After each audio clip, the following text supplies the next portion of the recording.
Hi guys, welcome to economics class 15।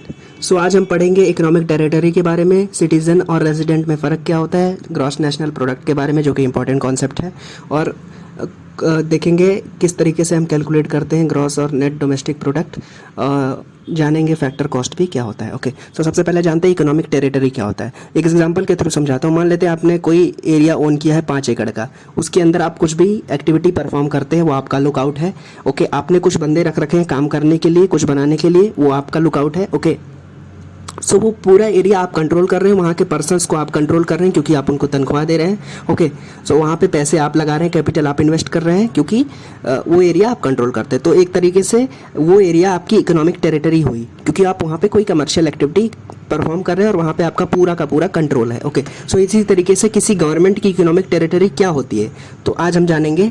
तो कोई भी जगह जहाँ पे कमर्शियल एक्टिविटीज़ हो सकती हैं और गवर्नमेंट के कंट्रोल में है, गवर्नमेंट का एक्सेस है, मान लेते हैं गवर्नमेंट ऑफ इंडिया, और वो इंडिया के पॉलिटिकल बॉर्डर्स के अंदर होनी चाहिए। ओके, तो वो area economic territory of India में काउंट होगा और उसे it is a geographical territory administered by a government within which it controls the persons, capital and goods freely. Okay, so कोई भी area political boundary of country के अंदर आना चाहिए किसी गवर्नमेंट के अंदर, और वहाँ के पर्सन्स, कैपिटल और गुड्स फ्रीली सर्कुलेट करना चाहिए और गवर्नमेंट के कंट्रोल में होना चाहिए, तो वो area economic territory of that country होगी। ओके, इसके कुछ एक्सेप्शंस हैं, जैसे कि India embassy of USA located in India, मतलब यूएस एम्बेसी दिल्ली में लोकेटेड है, तो वहाँ पे गवर्नमेंट ऑफ इंडिया का कोई कंट्रोल नहीं है उस एम्बेसी के अंदर, तो वो US embassy in India is an example of economic territory of USA. Okay, तो क्योंकि वहाँ पे यूएस गवर्नमेंट का पूरा कंट्रोल है, इंडियन गवर्नमेंट का कंट्रोल नहीं है, भले ही वो इंडिया में है तो क्या। ओके, सिमिलरली इंडिया का अगर Indian embassy in Washington USA, okay, Washington DC में इंडिया का एम्बेसी है, तो वहाँ पे यूएस गवर्नमेंट का कोई कंट्रोल नहीं है, तो वो area, that particular embassy, Indian embassy in Washington is a part of economic territory of India. Okay, समझ रहे हैं ना आप। तो अब इकोनॉमिक टेरिटरी में क्या क्या इंक्लूड होता है, उसमें टेरिटोरियल वाटर्स हो सकते हैं, जैसे कि 12 नॉटिकल माइल्स तक किसी भी कंट्री का कंट्रोल रहता है समुद्र तट से। ओके, एयर स्पेस हो सकता है कि एयर स्पेस इंडिया कंट्रोल करता है या दूसरा कंट्री कंट्रोल करता है, तो वो उस कंट्री की इकोनॉमिक टेरिटरी में आएगी। एम्बेसीज हो सकते हैं, जैसे मैंने अभी एग्जांपल के थ्रू समझाया। कंसुलेट, मिलिट्री बेसेस, मान लेते हैं यूएस एक ऐसा देश है जिसके बहुत सारे देशों में मिलिट्री बेस है, तो वो जहाँ जहाँ पे मिलिट्री बेसेस है ना, वो पर्टिकुलर उतना एरिया यूएस कंट्रोल करता है, तो वो इकोनॉमिक टेरिटरी ऑफ यूएसए में आएगा। ओके, दूसरा कॉन्सेप्ट हम पढ़ेंगे, what is the difference between citizen and resident. Okay, तो आप सोच रहे होंगे हम ये कॉन्सेप्ट इसमें क्यों पढ़ रहे हैं, क्योंकि इकोनॉमिक्स में इसकी पढ़ रहे हैं क्योंकि इससे कुछ लेना देना है इकोनॉमिक का। ओके, सो सबसे पहले citizenship is a legal concept, residentship is a economic concept. पहले तो ये डिफरेंस समझ लेते हैं। सिटीजनशिप जब भी हम बात करेंगे तो ये लीगल कॉन्सेप्ट है, मतलब आप मान लेते हैं आप इंडिया में पैदा हुए तो आप इंडिया के सिटीजन हुए। ओके, क्योंकि आपका प्लेस ऑफ बर्थ है India,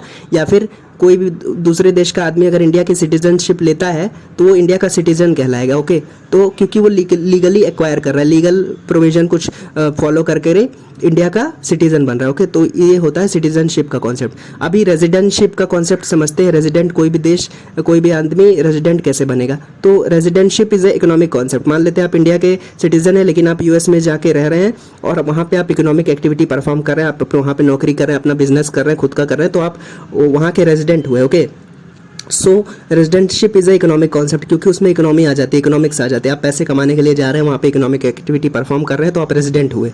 okay, so residentship is a economic concept because it is based on economic activities perform by a person. Okay, for example NRIs are citizens of India, लेकिन वो दूसरे देश में रहते हैं और वहाँ पे उनका वो इकोनॉमिक एक्टिविटी परफॉर्म करते हैं, तो वो वहाँ के रेजिडेंट हुए। ओके, एनआरआईज जो बाहर दूसरे देशों में रहते हैं। अभी अब दूसरा कॉन्सेप्ट पढ़ेंगे, what is GNP, gross national product. तो जैसे हमने जीडीपी पढ़ा वैसे जीएनपी भी है, लेकिन थोड़ा सा फर्क है। तो GNP is the total market value of all the final goods and services produced in a country with in a financial year by factors of production. हमने जाना फैक्टर ऑफ प्रोडक्शन क्या होता है पिछली क्लास में। Okay, owned by countries citizen regardless of where it is produced. Okay, तो जान लेते हैं जीडीपी और जीएनपी में क्या डिफरेंस है। जैसे कि क्रिस गेल इंडिया में आए और उन्होंने खेला और कुछ पैसे कमाए। ओके, क्रिकेट खेला, कुछ पैसे कमाए, तो वो इंडिया के जीडीपी में काउंट होगा क्योंकि इंडिया के अंदर वो पैसे कमा रहे हैं। ओके, तो वो भी इंडिया की जीडीपी में इंक्लूड होगा। भले ही वो इंडिया के सिटीजन हैं या नहीं है।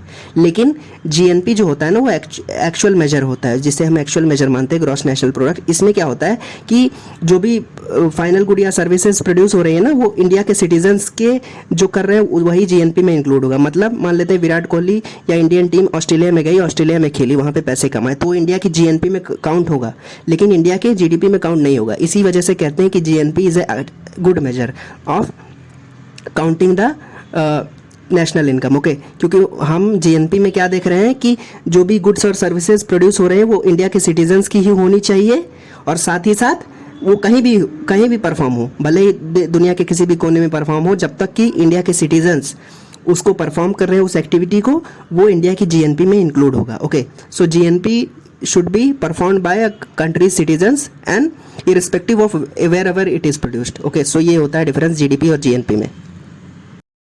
नेक्स्ट पढ़ेंगे how to compute national product. So एक न्यूमेरिकली हम जानते हैं कि gross national product is equal to gross domestic product plus net factor income received from abroad. जैसे कि मैंने अभी विराट कोहली का एग्जांपल दिया था कि इंडियन टीम कहीं भी पैसे कमाए तो वो इंडिया की जीएनपी में इंक्लूड होगा, लेकिन जीडीपी मान लेते हैं दूसरे देश का नागरिक भी आकर के इंडिया में पैसे कमाता है तो वो भी जीडीपी में इंक्लूड होगा।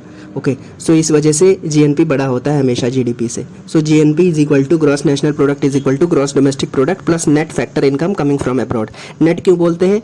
नेट मतलब inward minus output. Net income is equal to inward income minus outward income, मतलब देश के बाहर जितना पैसा जा रहा है और देश के अंदर जितना पैसा आ रहा है। तो देश के अंदर जितना पैसा आ रहा है उसमें से जब बाहर जितना पैसा जा रहा है उसको घटाएंगे तो net factor income received from abroad कहलाएगा वो। ओके, अभी हम जानेंगे कॉन्सेप्ट ऑफ नेट क्या होता है। जैसे आपने मैथ्स पढ़ी होगी तो आपको पता होगा concept of net and gross. Gross जो रहेगा हमेशा बढ़ा चढ़ा के रहता है और नेट हमेशा एक्चुअल बताता है। ओके, जैसे कि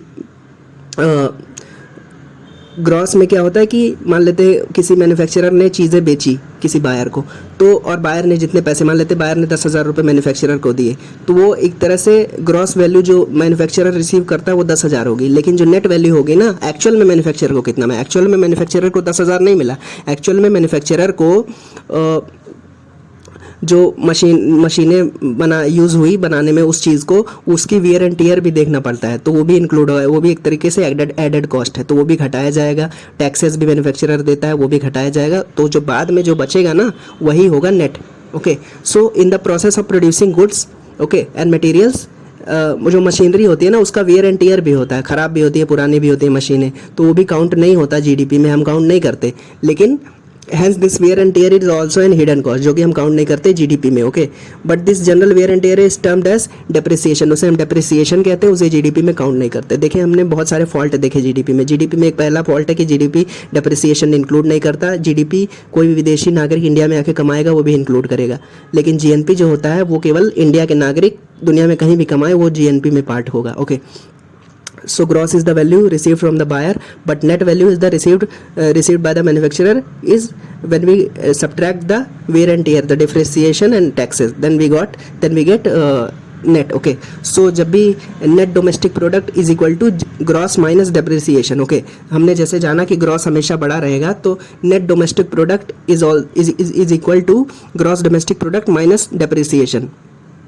नेट हमेशा छोटा रहता है ग्रॉस से। Also net national product is equal to gross national product minus depreciation. Depreciation क्या होती है? वो हिडन कॉस्ट होता है, wear and tear of machinery. Okay, अभी हम जानेंगे व्हाट इज फैक्टर कॉस्ट।